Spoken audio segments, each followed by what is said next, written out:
నమస్తే జన సంచలనం టీవీ న్యూస్ కి స్వాగతం. ముందుగా నేటి వార్తలు చూస్తూనే ఉండండి మీ జన సంచలనం టీవీ. తమ పిల్లలకి మగ పిల్లలకైనా పర్వాలేదు, ఆడపిల్లలకైనా పర్వాలేదు రెడ్డి అని చెప్పి పెట్టుకోండి.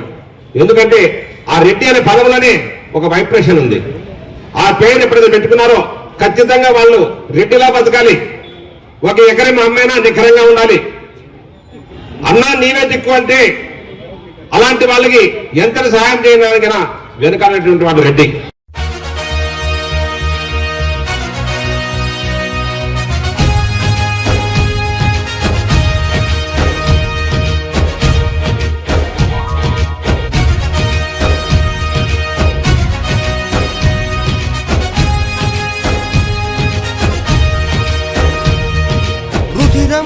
ఏరై పారిన అదరం బెదరం బరిలో పోరే సలిపే వీరుడు రెడ్డేరా. రుధిరం ఏరై పారిన అదరం బెదరం బరిలో పోరే సలిపే వీరుడు రెడ్డేరా. క్షాత్రం మానెత్తురుగా పాలన మా ఊపిరిగా పాలితులకు బాసటగా పరిపాలన దీక్ష దక్షతగా దేశం శోకం తుడిచి దావానల దాష్టిక మనచి విశ్వాన్ని శాసించి నవ భారత నిర్మాణోద్యుడిగా రుధిరం ఏరై పారిన అదరం బెదరం బరిలో పోరే సలిపే వీరుడు రెడ్డేరా.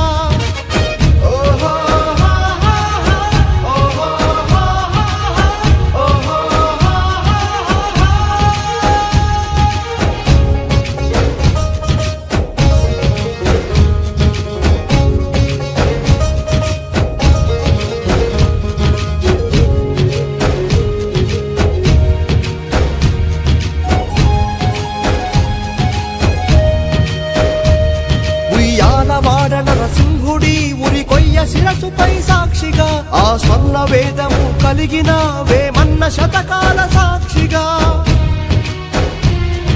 కొండవీడు సామ్రాజ్యపు నిర్మాణ సౌధాల సాక్షిగా ఆ రెడ్డి రాజుల వైభవం పాలించు రాజసం సాక్షిగా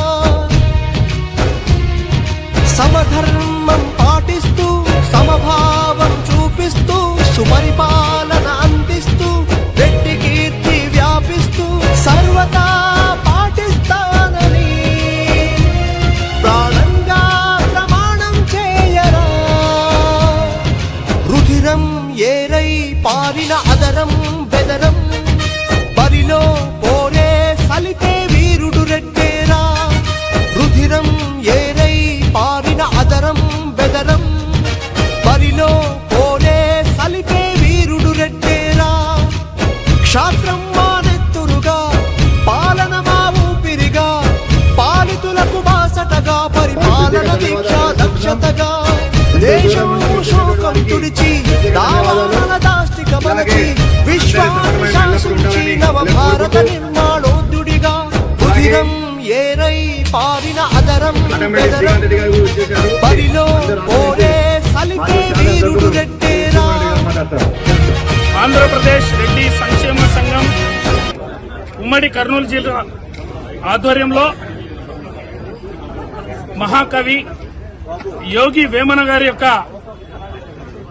జయంతి వేడుకలను అత్యంత వైభవంగా మొట్టమొదటిసారిగా రాష్ట్ర ప్రభుత్వమే అధికారికంగా నిర్వహించే విధంగా రాష్ట్ర ప్రభుత్వం జీవో కూడా విడుదల చేయడం జరిగింది.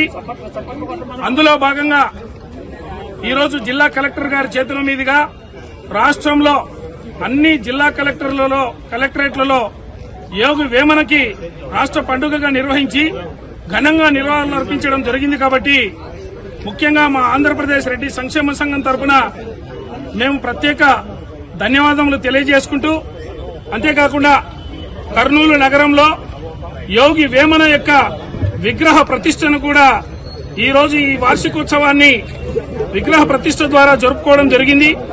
కాబట్టి ఉమ్మడి కర్నూలు జిల్లా ఆంధ్రప్రదేశ్ రెడ్డి సంక్షేమ సంఘం ఆధ్వర్యంలో ఈ యొక్క విగ్రహావిష్కరణ కార్యక్రమాన్ని ఏర్పాటు చేసినటువంటి మా యొక్క కార్యవర్గ బృందానికి అందరికీ కూడా రాష్ట్రంలో ఉన్నటువంటి రెడ్డి సోదరులందరి తరఫున మరియు మహాకవి యోగి వేమన యొక్క పద్యాల ద్వారా ప్రపంచాన్ని సైతం ఆయన కనువిప్పు కలిగించినటువంటి ఆ మహానుభావునికి ఘనంగా నివాళులర్పిస్తూ మరొక్కసారి నమస్సుమాంజలు తెలియజేసుకుంటూ సెలవు తీసుకుంటున్నాం.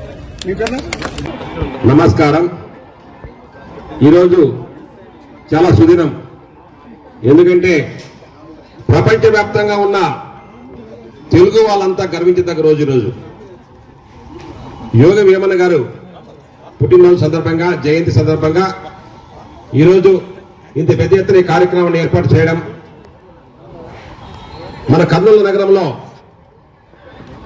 వేమన గారి యొక్క విగ్రహాన్ని ఆవిష్కరించుకోవడం మనమంతా చేసుకున్నటువంటి పుణ్యం. ముఖ్యంగా ఒక కవిగా, ప్రజాకవిగా, సాధారణ భాషలో ప్రతి ఒక్కరికి కూడా అర్థమయ్యే విధంగా ఆయన యొక్క శతకాలు, ఆయన యొక్క రచనలు ఉన్నాయి. ప్రతి ఒక్కరికి కూడా అతి సులభంగా అర్థమై ఆనాటి కాల పరిస్థితుల్లో, ఆనాటి సమాజంలో ఉన్నటువంటి రుగ్మతలను రూపుమాపి, అదేవిధంగా ఆ రోజు దాదాపు 11వ శతాబ్దం నాడు ఏవైతే ఆయన పలికారో ఆ పలుకులు నేటికి కూడా అక్షర సత్యంగా నిలబడ్డాయి. ఈరోజు మనం నవీన యుగంలో మనమంతా కూడా ఆర్ట్ ఆఫ్ లివింగ్ అని, అదేవిధంగా పర్సనాలిటీ డెవలప్మెంట్ గురించి ఎన్నో ఉపన్యాసాలు ఇస్తుంటారు. ఒక్క వేమన శతకాన్ని కనుక మనము చదివి మన పిల్లలకి అర్థమయ్యే విధంగా కనుక జరిపితే ఆర్ట్ ఆఫ్ లివింగ్ గురించి ప్రత్యేకంగా చెప్పాల్సిన అవసరం లేదు, అదేవిధంగా పర్సనాలిటీ డెవలప్మెంట్ గురించి ప్రత్యేకంగా చెప్పాల్సిన అవసరం లేదు. అలాంటి మహానుభావుడి యొక్క పుట్టిన జయంతిని ఈరోజు మన ముఖ్యమంత్రి చంద్రబాబు నాయుడు గారు మన రాష్ట్ర పండుగగా ప్రకటించడం, ఒక జీవో ఇష్యూ చేయడం, మనకు అధికారికంగా ఈ పండుగ జరుపుకోవడానికి అవకాశం ఇచ్చినందుకు ప్రత్యేకంగా చంద్రబాబు నాయుడు గారికి నేను ధన్యవాదాలు తెలియజేసుకుంటున్నా. మరి ముఖ్యంగా రెడ్లకు రాజ్యాలు లేకపోవచ్చు, కానీ రెడ్డి లేని రాజ్యం లేదు. ఈరోజు ప్రతి ఒక్కరు ఆలోచించండి. అన్ని మతాల్ని, అన్ని కులాల్ని, అన్ని వర్గాల్ని, ప్రతి ఒక్కరిని కలుపుకోబోయేదంటే ఒక రెడ్లు మాత్రమే. కాబట్టి మనమందరూ ఐకమత్యంతో ఉండి మన యొక్క అవసరం, ఆవశ్యకత ఈ సమాజానికి ఎంతో ఉంది. నేను గతంలో కూడా చెప్పాను, ఇప్పుడు కూడా చెప్తున్నా, రాను రాను మన రెడ్ల యొక్క జనాభా తగ్గిపోతుంది. దయచేసి అందరూ కూడా దీన్ని సీరియస్గా ఆలోచన చేయాలి. దానగుణం, ధర్మగుణం, రెడ్డిని ఎంతటి వాడు లేడంటే ఎంతటి సహాయం చేయడానికి అని వెనకాలన్నటువంటి వాడు రెడ్డి. అలాంటి రెడ్లు తక్కువైపోతున్నారు. అంటే Reddy is not a caste, Reddy is a character. కాబట్టి ప్రతి ఒక్కరు ఇంకొకరు ఆలోచన చేయాలి. తమ పిల్లలకి ఈ మధ్య కాలంలో అందరూ కూడా రెడ్డి అని చెప్పి పెట్టుకోవట్లేదు. దయచేసి ప్రతి ఒక్కరు కూడా తమ పిల్లలకి, మగ పిల్లలకైనా పర్వాలేదు, ఆడపిల్లలకైనా పర్వాలేదు, రెడ్డి అని చెప్పి పెట్టుకోండి. ఎందుకంటే ఆ రెడ్డి అనే పదంలోనే ఒక వైబ్రేషన్ ఉంది. ఆ పేరు ఎప్పుడైతే పెట్టుకున్నారో ఖచ్చితంగా వాళ్ళు రెడ్డిలా బతకాలి. ఒక ఎకరం అమ్మైనా నిఖరంగా ఉండాలి. అన్నా నీవే దిక్కు అంటే అలాంటి వాళ్ళకి ఎంతటి సహాయం చేయడానికైనా వెనకాలనేటువంటి వాడు రెడ్డి. కాబట్టి మనమంతా కూడా ఐకమత్యంతో ఉండి ఈ సమాజంలో ఉన్నటువంటి రుగ్మతులన్నీ కూడా అలనాడు మన వేమన గారు చెప్పినట్లు ఆయన యొక్క శతకంలో చెప్పారు, కులములనొక్కర గుణవంతుడు ఉండినా కులము వెలయను వాని యొక్క గుణము చేత, వినయవనములో ఒక మనయ జంబు ఉన్నట్లు విశ్వదాభిరామ వినరవేమ అన్నట్లు సమాజంలో మన యొక్క రెడ్ల యొక్క అవసరం, ఆవశ్యకత ఎంతో ఉంది. దయచేసి ప్రతి ఒక్కరు కూడా ఈ విషయంలో ఆలోచించి అందరినీ కలుపుకుపోయే తత్వమైనటువంటి మన రెడ్డి బాంధవులు అందరూ కూడా మరొక్కసారి ఈ అవకాశం ఇచ్చినందుకు మీ అందరికీ ధన్యవాదాలు తెలియజేసుకుంటున్నా. ముఖ్యంగా ఇంత పెద్ద కార్యక్రమం చేసినటువంటి ఈ ఆంధ్ర రాష్ట్ర రెడ్డి సంఘం సంక్షేమ అధ్యక్షుడు ప్రతాప్ రెడ్డి గారికి, ప్రతాప్ రెడ్డి ద్వయంకి, అందరి యొక్క మిత్ర బృందానికి ప్రత్యేకంగా ధన్యవాదాలు తెలియజేసుకుంటూ సెలవు తీసుకుంటున్నాను. జై హింద్.